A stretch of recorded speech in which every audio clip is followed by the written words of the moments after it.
Morgana? Morgana? Can I have a minute? Giselle, mabuti nandito ka.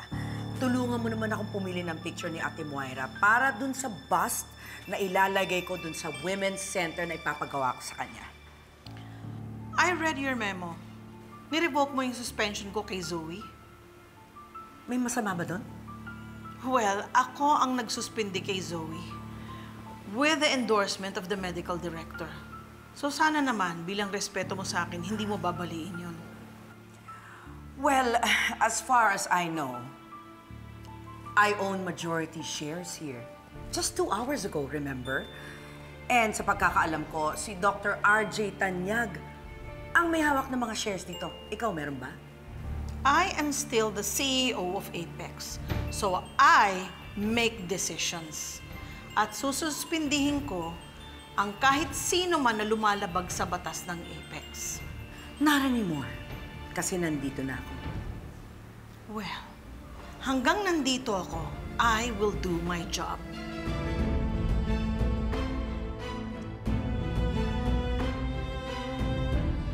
Oh, and about the pictures?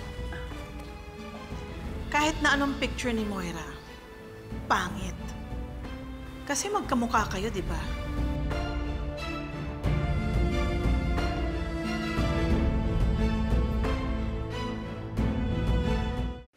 Talaga ba?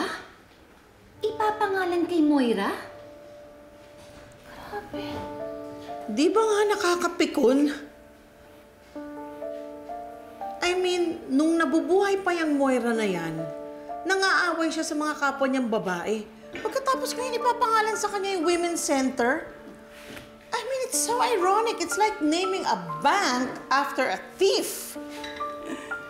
Alam ninyo, hindi ko alam kung iaalok ko pa sa inyo itong kaping to dahil ang tataas nyo. Napaka-hyper ninyo.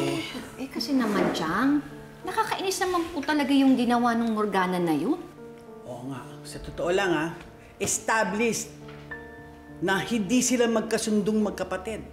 Hindi sila close. Kaya nga. Tapos ngayon ipapangalan niya kay Moira. Kaya Alam mo, nga. Chang, yun din ang pinagtataka ko eh.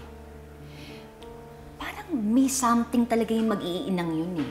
Hindi ko lang masabi kung ano kasi wala pa akong pwede eh. Exactly.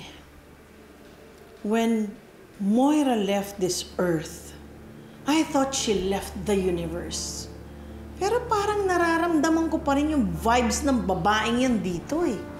Eh naku, Ma'am Giselle, eh paano pa kaya pag naka-display na yung bust niya dun sa center?